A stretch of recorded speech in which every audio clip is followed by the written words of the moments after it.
Ancient philosophy talked about an end of time and a transformation of humanity.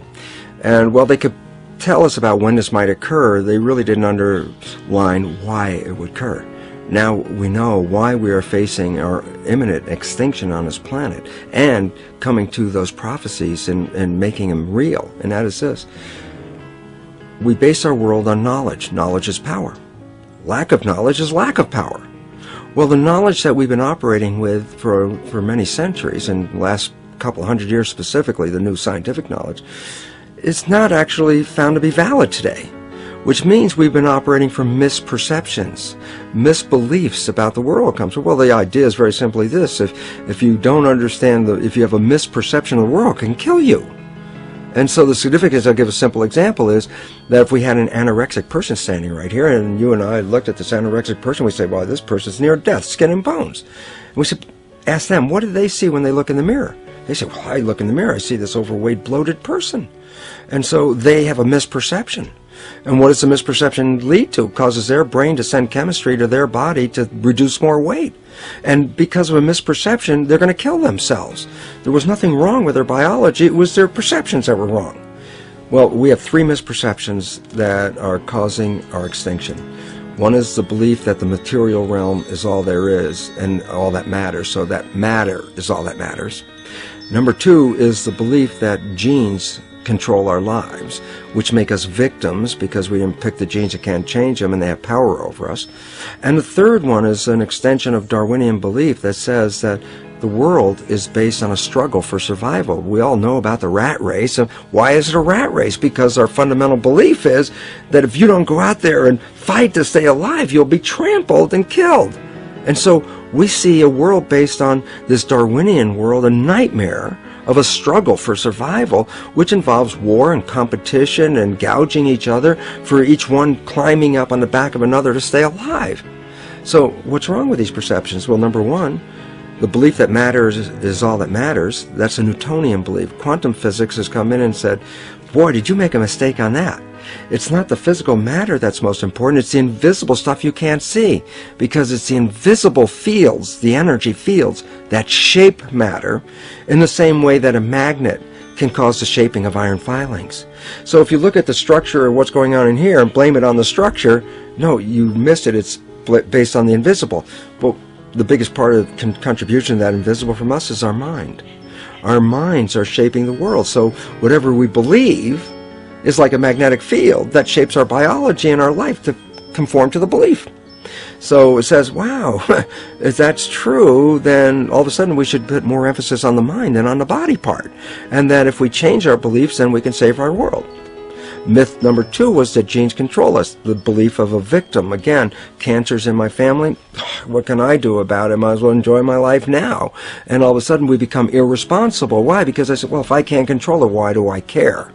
And then irresponsible nature leads us to the extinction as well. The new science says, no, genes don't control your life, your mind controls your life. That your mind, acting through a new thing called epigenetic control, a new mechanism by which the environment or the perception of the environment controls our genetics, is what controls our heredity. And all of a sudden it says, well, then it means if you change your mind or your perception, then you change your biology. And the answer is absolutely. So you're a master of your life rather than a victim. And the third one that says, get all the matter you can, take it from the earth, rape the planet, gather it all in your yard because that's a measure of your success.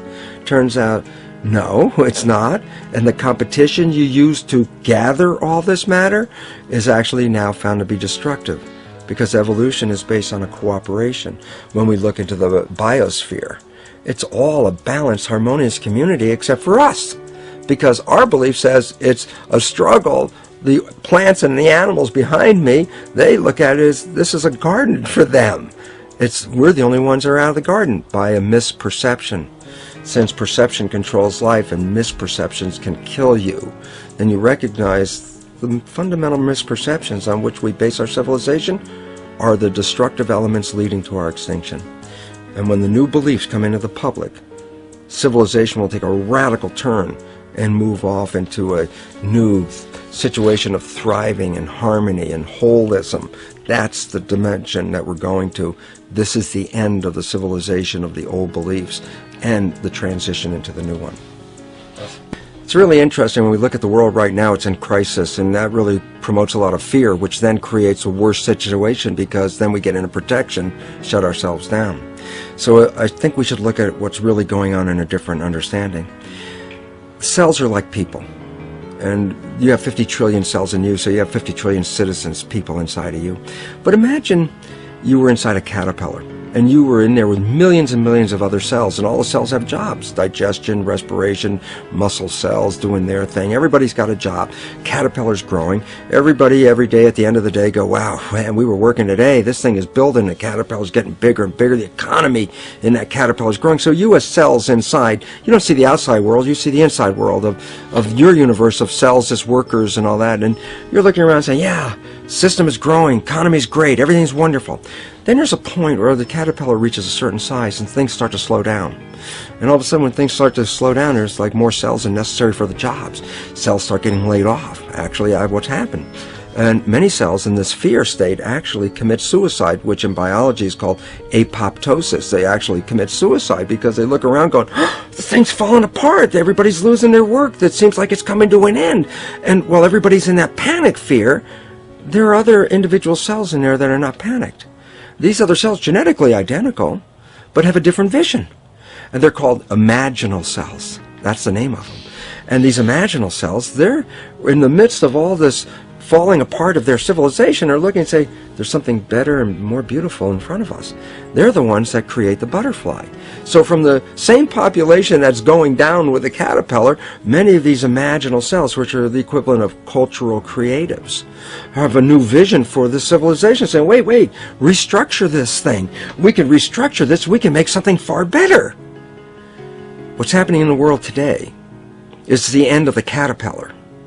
And the imaginal cells are making themselves known with new ideas, new visions, and new ways out, because there is a far better way out. It's not the end at all.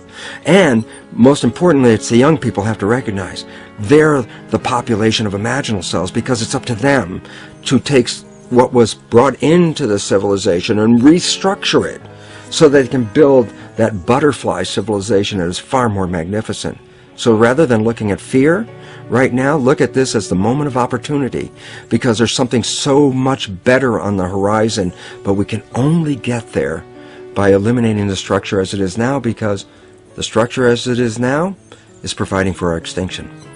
And so it's not a bad thing that's happening. It's absolutely quite a wonderful thing that's happening, as long as you decide to be the imaginal cell rather than the cell that commits apoptosis. Why is the myth perception of genes such a problem? And the answer is, if you buy that genes control you, then you buy yourself as a victim. And as soon as you buy yourself as a victim, you let go of your power in creating life. The new science of epigenetics totally reveals that this is not true, and in fact takes the mind and uses that as the shaper of the physical world. And then all of a sudden you realize then you become powerful, because you can change your mind and think anything you want, so you become the creator. And the third myth perception that is affecting us right now is a Darwinian belief that evolution is based on a struggle for survival, with the fittest being the winners. So that, what does all this lead to? It leads to a belief of materialization, that matter is all there is, and that people fight over the matter, because whoever has the most matter wins, according to the Darwinian theory of having the most and being the winner and being the fittest. And it makes a whole world based on competition.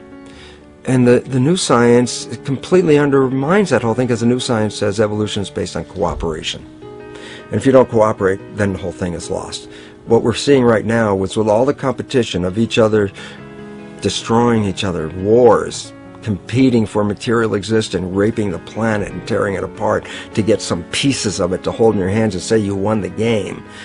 Every one of those moves is destructive, not just of the planet, but of human civilization, because human civilization will thrive with cooperation and will die with competition. And we're caught up in these three old beliefs, these three old myths, as being truth. And if you operate from these truths, then you end up with the extinction that lies before us. The new understanding from science is that the mind controls the genes rather than the genes controlling the mind. But then we have an issue because we also understand there's two portions of the mind, one called the conscious mind and one called the subconscious mind. And they're very, very different entities. In fact, the conscious mind is the creative mind. It's the one that has your personal identity into it. It does the real thinking. But the conscious mind is the mind that has your wishes and your desires and what you want to make out of life. So if I asked you, what do you want from your life? And you told me, oh, I want wonderful relationships, health, wealth, whatever it is, those answers come from the conscious mind. So that's where that mind will take you. And then there's a subconscious mind. Well, there's no entity in it. The subconscious mind is the equivalent of a tape player. It records behaviors, and then at the push of a button plays the behavior. It's automatic. It's a very convenient thing because then we don't have to relearn all the time. Once you know it, you can make a pattern. The problem is that the basic patterns of belief and behavior that are programmed in the subconscious mind came from our teachers, primarily our parents, our family, and our community. We didn't put those programs in there. They're other people's programs. And now neuroscience has told us in the unfolding of our lives, only 5% of our life is controlled by our conscious mind, what we want, and 95% is controlled by the programs. But the programs primarily came from other people, and their beliefs and their wishes don't generally match what we want. So if you're looking at your life, I'm going to tell you every day it's a struggle, with 5% of your time going to where you want to go and 95% of the time controlled by the subconscious with programs from other people that were installed in there. And the problem is, because the subconscious is also the unconscious, it means when those programs are playing, we don't see them. And that means they're invisible to us. And that means 95% of the behaviors that are driving us through life, we don't even see them, even though we did them, but they came from other people. You want to get your power back, then you have to look at those subconscious programs, because science has revealed that virtually most of those programs that get in there, 70% or more of those programs, are really leading to limiting, sabotaging beliefs that are self-destructive. And this is why we can't get out of our own way, because we didn't even see we were in our own way, because we were doing it unconsciously. The basis of the biology belief is that there's a new biology. And when I mean new biology, a biology based on new beliefs compared to the existing beliefs that almost everybody's been programmed with at school. The existing beliefs are that a human body is a biochemical machine controlled by genes, and therefore the behavior, emotions, and character of our biology, our health, our lives, are controlled by genes which we don't control. Which means then we're victims to the genes. If the genes make a decision to get you sick, then you're just a victim to this. So this is what we taught people. You're a victim. Genes control your life. You didn't pick them. You can't change them. The genes you end up with program what's going to happen. The new biology says a whole new understanding. New biology said, no, genes don't control life. And it's very interesting. One of the experiments that I personally did in my lab is go into a cell and remove the structure called the nucleus. The nucleus is the organelle or structure in a cell that contains the genes. Well, if the genes control life, if you take the nucleus out and throw it away, then there shouldn't be anything to control life in the cell. And the joke is, the cells can live for 2.5 or more months with no genes in them. And they're still carrying out all the complexities of life, moving around, eating, breathing, talking to other cells, avoiding toxins, no genes.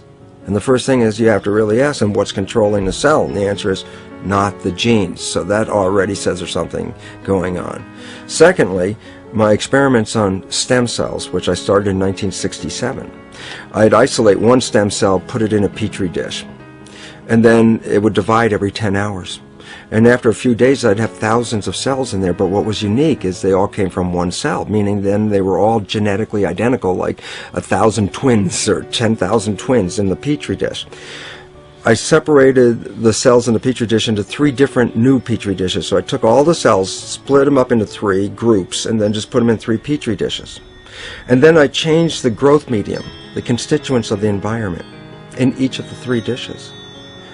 In one dish, the cells form bone. The second dish, they form muscle. And a third dish, they form fat cells.